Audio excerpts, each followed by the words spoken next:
Hi everyone, this is Mike, and it's time for midweek chat, or since it's already Friday, let's call it end of week chat.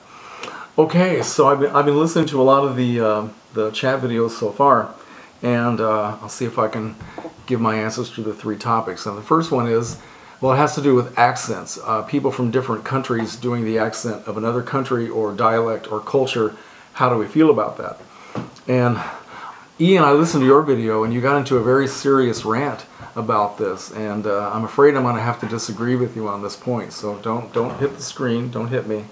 But when it comes to actors or actresses doing different kinds of accents, I think it's fascinating when they make the attempt. Of course, some people are better than others, but to me, it's part of their work, it's part of their talent, and I see nothing wrong with it. It's not always possible to find an actor from the culture that the film is in, and they have to go with whoever they can get. And a lot of people are really very good at it. Certainly the champion for me is Meryl Streep. She's done many different accents, and I think she does them all very well. Cate Blanchett is very good with accents. Christian Bale, I think Patty mentioned Christian Bale. He is also very good. He can do a lot of different dialects and different voices.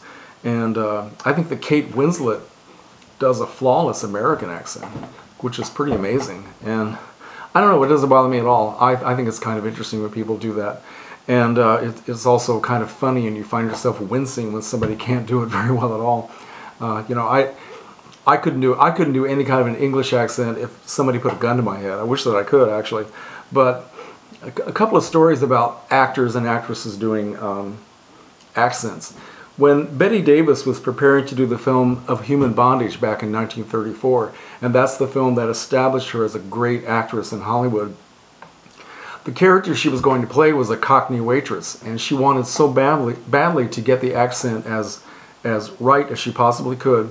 She hired a Cockney woman to be her assistant, and I think she even moved in with her for a while so that they could just converse constantly, and she could learn the accent from this woman who actually spoke it. And I think she did a pretty good job. When the filming of Human Bondage started, Betty was working with a largely British cast headed by Leslie Howard, great actor.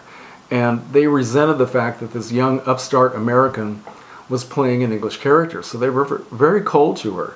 And then as the filming went on, and they could see how hard she was working and what a good job she was doing, they really came to respect her and accept her in that part. And she played it beautifully. And another story about accents. My other favorite actress, Barbara Steele. Now, she was born in Ireland and was raised around Liverpool, so her accent, her voice reflected that particular upbringing. When she made her first film at the age of 19, she was supposed to play an English girl who had a very small part in the film called Bachelor of Hearts. She had two words of dialogue. One was hello, and the other was cheerio, which, Ian, you have to tell me what cheerio is supposed to mean. I guess it's just a greeting or something. But anyway, she was supposed to repeat these two words of dialogue maybe 3 or 4 times throughout the film, and that's pretty much all she said. And as she described it, they wanted her to do it in an extremely upper-class accent. And she couldn't get it right, so they dubbed her with another voice, which is kind of funny.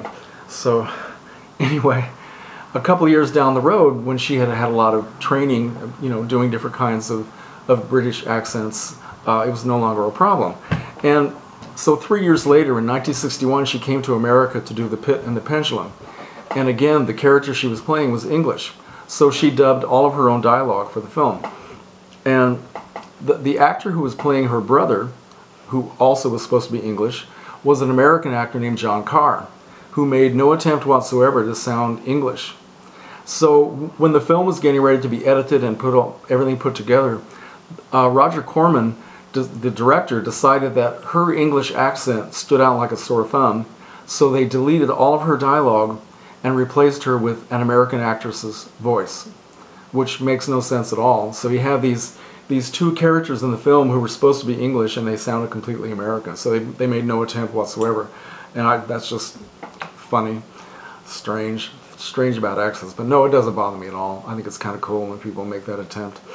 So the second topic has to do with digital media. How do we feel about it? And this has been addressed before. I have no strong feelings about it one way or the other. To me, it's just there if people want it. And I have made use of it in the past. I subscribed to Netflix for quite a while.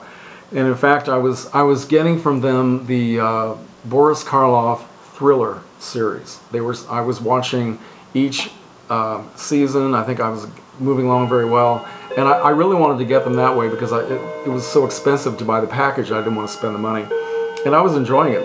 And that's when Netflix decided to raise their prices. Remember, they almost doubled it or something, and I got pissed off, so I canceled it, and I never rejoined. And I may at some point.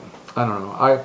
I do like to collect. I like to have things on the shelf, but the shelves are getting awfully heavy, and I think that well, I've said this before too, that the collecting of things the way I'm doing it now, it's not going to be sustainable for the rest of my life, especially when I stop working. So at some point I will probably make use of digital media a lot more than I do now. I don't like to watch that many things on my computer because it's just a laptop. It's a 15-inch screen. It's not much fun. I did join Hulu a while ago.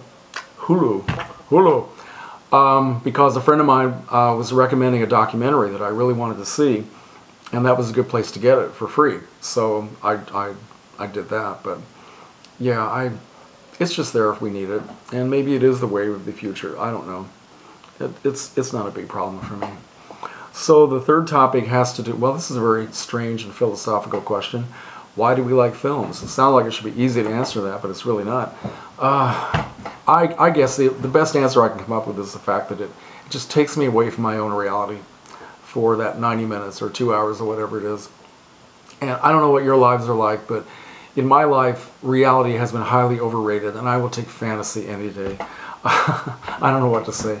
I like sitting down to watch a movie and just let myself be carried away by somebody else's fantasy, somebody else's story, and I don't know. I don't know any other answer I can give, really. So I guess this is a good place to stop. Okay, that's my response to Midweek Chat, and comments are always welcome. So see you later, folks.